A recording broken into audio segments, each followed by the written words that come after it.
Hello again. Welcome to another episode of the Uranium Market Minute. Today is Friday, September 30th, and this is episode number 193. My name is Justin Huhn. I am your host. I'm the founder and publisher of the Uranium Insider Pro Newsletter, the only investing newsletter that focuses solely on uranium, finds the best risk-reward investing opportunities in the space, and publishes on a regular monthly basis. As always, nothing that you see or hear in this podcast is intended to be investing advice. I'm not your financial advisor. This is not financial advice. Please always do your own due diligence when it comes to investing, and always take responsibility for your own choices. All right, great to be back with you guys again today. Today being the final daily free Uranium Market Minute podcast. As I've mentioned over the past month or so, these daily updates are going to be going to members only starting next week, starting Wednesday of next week. That'll be the 5th. If you are already a member of Uranium Insider Pro, you should have received a bulletin in the email earlier today that will give you a link to the page where you will be able to view these daily updates starting next week. That is in the members area of our website. Had a decent day in the markets today. Some of these stocks were definitely propped up with URNM's rebalance, their sloppy rebalance, and that do a whole bunch of buying and selling right at literally the last minute of the day, of the last day of the quarter. And so that we'll take a look at the charts in just a moment, but still everything looking positive for the most part, with a pretty nasty day in the broad markets, with the S&P just dumping right towards the end and closing near the lows.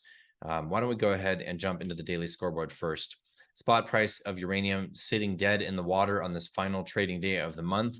Certainly no entities going after it, and certainly no entities trying to manipulate it down with that month-end close, which we do sometimes see. Just a very, very quiet spot market. SPUT also still trading at a discount to NAV, so no shares, no trust units issued yesterday. They closed the day at minus 5.71% discount to NAV, but they did get ramped up at the end of the day with URNM's rebalance. URNM did a decent amount of purchasing, so big volume came into SPUT towards the end of the day, and it traded up very nicely. So that discount to NAV as of the close is very, very small, less than 2%, if my math is correct here. Still sitting in just under 18 million in cash in their treasury.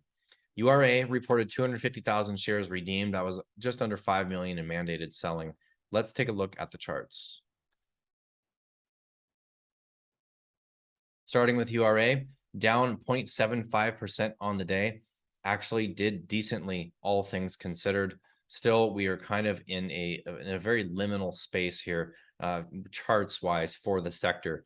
Really not super strong buy signals. We're not seeing big volume coming to the space. We still have not retested the lows of the summer. Will we? I don't know.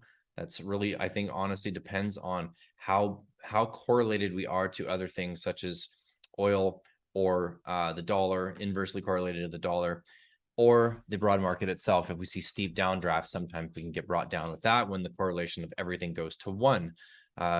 And how quickly any of those things happened relative to a substantive move upward in the spot price of uranium, which I do believe is coming. Right now, we're just kind of in this no man's land here as far as the charts go. Definitely not a place to be selling, in my opinion. URNM relative to the price of uranium down slightly on the day. Really nothing to report on this. Same kind of situation with this particular chart. Cameco trading down slightly, 1.6% on the day. Average volume sold off substantially throughout the day. I do think that URNM was a seller of Cameco. It has been an outperformer of the sector, generally speaking, for this quarter. So in URNM's rebalance, they probably sold down some Cameco and bought some of the smaller stuff that they hold. URA compared to the S&P outperformed the S&P. And like I said, the S&P had a pretty nasty day, closing at the lows of the day, closing well below the lows of the summer. Pretty nasty looking chart here, all things considered. This is definitely, there's nothing good looking about this chart, in my opinion, other than maybe some short-term, very slight positive divergence in the RSI, seeing a lower here and a slightly higher low in the RSI, still in very oversold territory with absolutely everyone bearish. Looking at the Sprott Uranium Trust, like I said, got ramped up today. Actually did not close that far up. I was looking at a weekly chart a moment ago. My apologies. Closed flat on the day, but big volume. So URNM was buying and somebody was selling. That's my opinion on this. Looking at, we're still then closer to a 5 or 6% discount to NAV here. All right, mailbag section. I'm going to take this opportunity for the mailbag session just to say thank you so much. This podcast has been a wonderful experience for me so far, and this is not the end. Like I said, I'm going to continue doing this once per week going out into the future, as long as there is interest in this uranium market in either direction, honestly. So I think that we'll have a few years ahead of us of a positive market, in my opinion.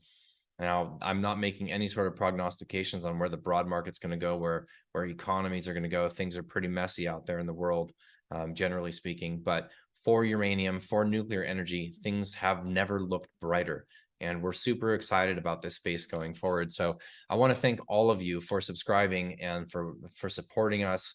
I want to thank you for just existing and watching these videos, listening to these podcasts on the audio channels. I do sincerely appreciate it. And, the weekly podcast going forward, I'll be able to drill down a little bit deeper. They'll be a little bit longer, a little bit more in depth. And then, of course, I'm very much looking forward to the members only daily updates that are going to start next week. So if you do appreciate this content and you would like to support us and you'd like access to everything that I mentioned over this past week, which is not only the daily updates starting next week, but the monthly members only bulletins that we do once a month. They're very in depth. They're about 2 hours long. We always have some sort of expert, whether it's an industry expert or somebody representing one of the companies that we own and recommend, joins us, myself and my partner. These are fantastic events, and I highly suggest that you at least give it a try, even a quarterly subscription to try on having 3 months worth of webinars. And you can also watch the recordings and any of our previous content, as well as the in-depth monthly newsletter. So we really work exhaustively to understand this sector and to distill it down for you as an investor. And if you'd like to support us and get a taste of our work, you can check out the quarterly subscription by clicking the link below. But I just want to take this opportunity again. Thank you sincerely. I do really appreciate all of you. Member or not, I will see you again next week in some way or another. If you are a member, thank you sincerely for supporting us. Not a day goes by that I don't feel a sense of gratitude for being able to do this work. And I hope that going forward, the market supports, and I do believe that it will, supports some incredible gains for us. And I am positioned for that, as you very well know. And I think that we're right around the corner from some interesting moves in this sector. I think that seasonality is going to play out this year, judging by the way the charts are moving now and by what we're seeing in the back end of the fuel cycle with demand and conversion enrichment. I think that's coming for U3O8, and I think that it's coming soon. Should be a very exciting end of the year and an exciting probably 2+, maybe even 3 or more years going forward for this market. I think that we're setting up for a very, very strong decade for commodities, and uranium is not going to be left out of that party, in my opinion. In fact, it very likely will lead that party. All right. Thank you again, sincerely. I will see you all next week. Cheers.